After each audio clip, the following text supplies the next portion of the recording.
পক্ষীকুলৰ ভিতৰত অভিযান্ত্ৰিক পক্ষী হিচাপে পৰিচিত যি টুকুৰা চৰাই ইতিমধ্যে গ্ৰামাঞ্চলৰ পৰা এই টুকুৰা চৰাইটো ইতিমধ্যে নাইকিয়া হৈ গৈছে, বিলুপ্তি ঘটিছে। বিভিন্ন কাৰণত বিলুপ্তি ঘটিছে আচলতে, কিন্তু আমি এই মৰিগাঁও জিলাৰ পূব জালুগুটিত আমি এতিয়াও সংৰক্ষণ কৰি ৰখাৰ ব্যৱস্থা কৰিছোঁ, যাতে কোনো চিকাৰীয়ে হওক বা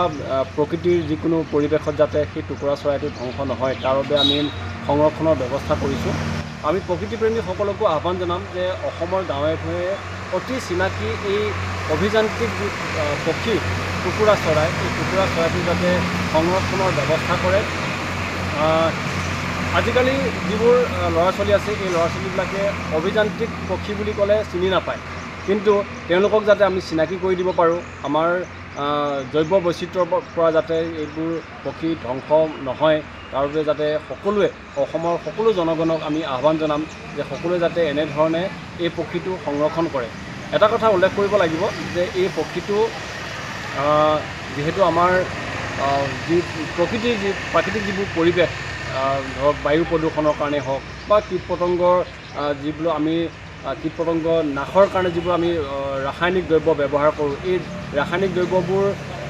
ব্যৱহাৰ কৰাৰ পিছত সেই কীট পতংগবোৰক এইবোৰ পক্ষীয়ে খায় আৰু এই পক্ষীয়ে খোৱাৰ পিছত সেই পক্ষীবোৰ মৃত্যুমুখত পৰে। গতিকে আমি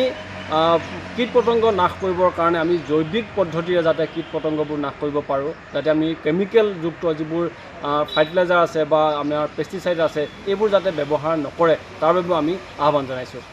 নিশ্চিতভাৱে এই পক্ষীবোৰ ইতিমধ্যে কমি গৈছে, আমাৰ ক্ৰমাৎ হ্ৰাস পাই গৈছে আমাৰ গ্ৰামাঞ্চলৰ পৰা। চহৰ অঞ্চলতো দেখিবলৈ নায়েই, আমাৰ গ্ৰামাঞ্চলত যিবোৰ